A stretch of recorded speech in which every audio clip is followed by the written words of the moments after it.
Welcome to the Title IX training for staff of the School District of Indian River County. Title IX is a comprehensive federal law that prohibits discrimination based on sex in any federally funded education program or activity. The relevant non-discrimination SDIRC policies are listed below, with Policy 2266 being the main Title IX investigation policy. Website resources for the district can be found at IndianRiverSchools.org's Notices of Non-Discrimination page or Title IX information page. The policy applies to sexual harassment that occurs within the district's education programs and activities, and that is committed by a member of the school district community or a third party. This does not apply to sexual harassment that occurs off school grounds in private settings and outside the scope of the district's education program and activities. There are three types of sexual harassment that fall under the level of Title IX investigations. The first is quid pro quo. It is important to note that this one must be between two adults. A school employee conditioning the provision of aid, benefits, or services on the individual's participation in unwelcome sexual conduct.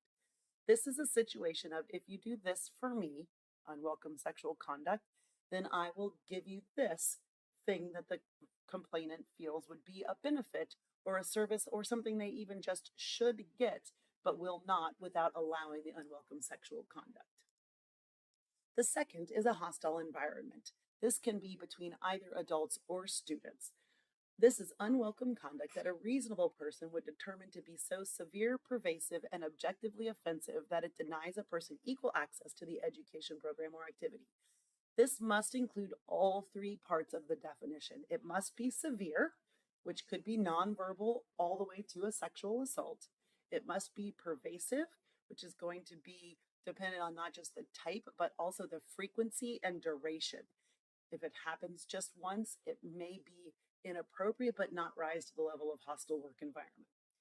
Objectively offensive is a behavior that would be offensive to a reasonable person under the circumstances, the same circumstances that the complainant is reporting. The final definition is sexual assault, and it comes in many definitions. Rape, which includes the penetration of sexual organs, no matter how slight, without consent. Fondling, which is touching for sexual gratification without consent. Incest, sexual intercourse between two people who are related as prohibited by law. Statutory rape, sexual intercourse with a person who is under the statutory age of consent. Dating violence, which is violence committed by a person who is or has been in a relationship of romantic or intimate nature with the victim. Domestic violence, which is violence committed by a current or former spouse, a person who shares a child in common, or a person you are cohabitating with as an intimate partner.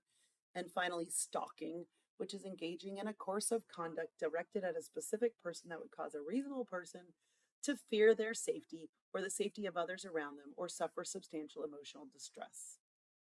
The key players in a Title IX investigation are the complainant. This is the alleged to be the victim of the conduct that could rise to the level of sexual harassment. The respondent, which is the person reported to be the perpetrator of the conduct that could constitute sexual harassment. The Title IX coordinator at the district level, when it's dealing with adults, is the Director of Human Resources. The district level student for students would be the Director of Student Services, and the school level would be the assistant principal assigned to be the Title IX coordinator. The Title IX investigator is also typically that same assistant principal assigned to be the school-based Title IX coordinator unless there is a possible bias. And then the final Title IX decision maker is the principal at the school. The principal will consult with the Director of Human Services if it is a staff-on-staff situation to determine the best investigator and decision maker. Title IX investigation could have conduct that involves student on student, student on employee, employee on student, and employee on employee. All SDIRC employees are mandatory reporters. If somebody tells you about something that rises to what you believe to be one of the three definitions of a Title IX harassment, then you must report it. If the misconduct is on a child, you are required to call or go to the website to report to DCF immediately, and this could be student on student or adult on student. And of course, any concerns of imminent danger should be reported to law enforcement as well. How to report Title IX complaints. The formal complaint form for adult on adult is found on the SDIRC Title IX webpage listed here. SDIRC staff may report using the webpage form above. You may call or email your supervisor, speak to your supervisor, or include information in a referral about a student that rises to the level of sexual harassment.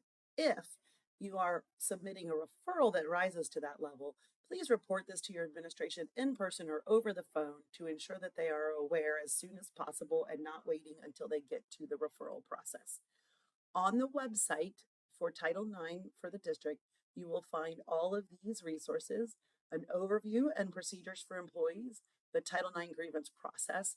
Here's the formal complaint form, and here's the request for an appeal. Thank you for listening to this important training, and have a great day.